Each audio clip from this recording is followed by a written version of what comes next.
Hi, it's Jane with SewScraptastic, and today I thought we would go over a few things that you can use as templates, either for in your sewing or just anywhere.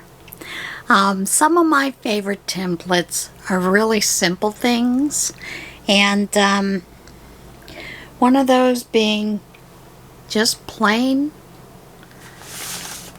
paper. These are mask patterns that I have used to make mini masks over the past, now we're going on 2 years. And there was not a pattern for people who have large stature, large faces. So what I did is I extended the pattern, and this is a pattern I use for my husband, and I've named it extra large. It is simply the, now I'm having a brain fart, folks.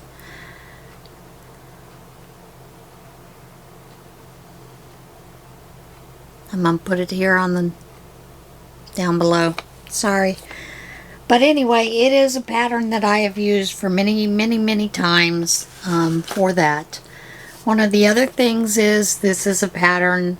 This is a board that comes out of some of the materials that you may purchase at Walmart, some other places. It is a heavy cardboard. It is a fairly thick cardboard. You can use this. There is something that is similar to that called oak tag, which you can use as pattern pieces. Now, oak tag actually comes in very different thicknesses, from just a paper type product to like a brown bag, and it is brown. And I do have some oak tag in the back that I have used in the past. I've used cardboard boxes as templates. I have also used poster board, just plain old poster board, thick poster board, as templates.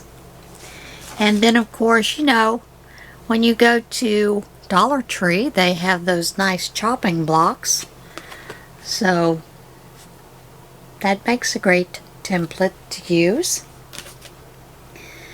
One of my favorite templates is placemats. My pattern that I make my pouches out of, I have cut it out of the placemat that I get at Walmart. You can get these also at the Dollar Tree. Dollar Tree is a little thinner. This one is a little thicker. Both of them work fine for templates. And what I have done is,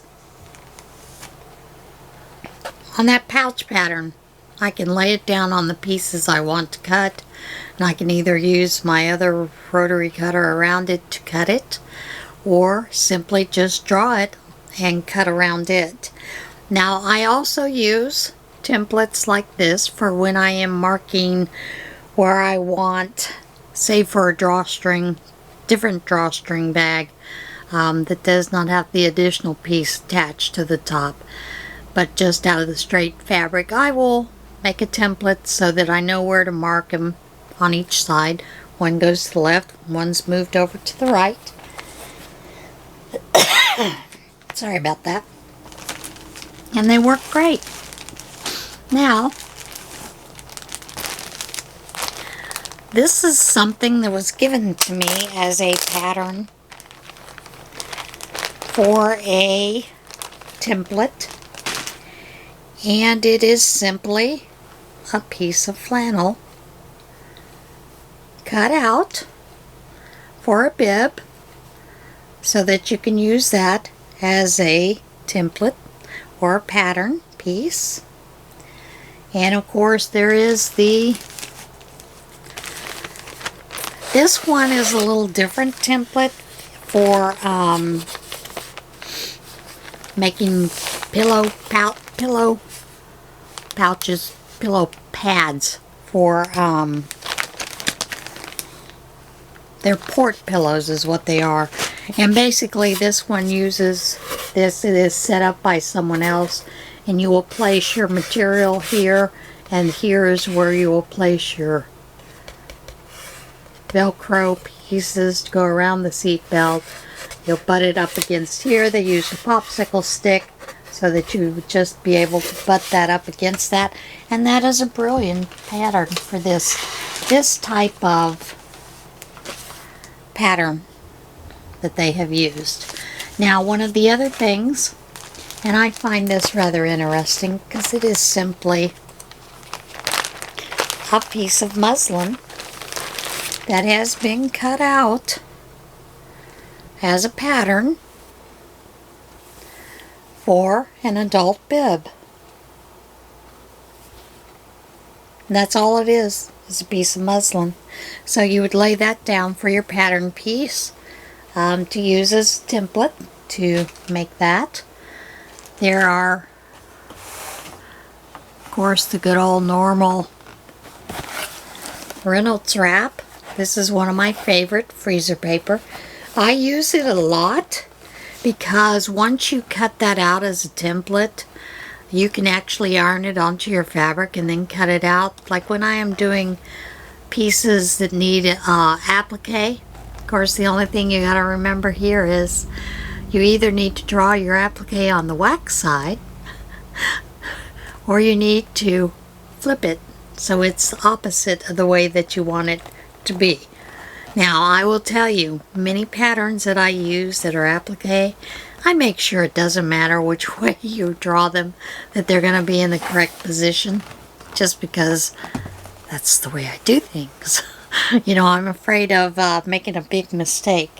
Now, one of the other things, as many of you know, I am a crocheter. So, I recently got some Furls hooks, and Furls wraps these in this nice sheet of paper. And I save it. I save every bit of it that comes, whether it's Furls or somebody else. You'll see it's wrinkled. Guess what?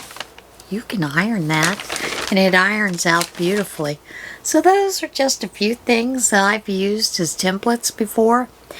I have also used, I had a cutting mat that was left out in the sun, and of course it curled, but part of it didn't curl, so I used part of it as a template for patterns as well. Don't be afraid to use something you think is not normal for a pattern template. So that's it for this video. I will show you what's coming up next. Next is I have cut some 6-inch squares of shelf liner and some 6-inch squares of material. So the next video will be how to make a gripper out of shelf liner and material. Alright guys, have a great day. I will see you again soon. Love one another, be kind to one another, and have a blessed day.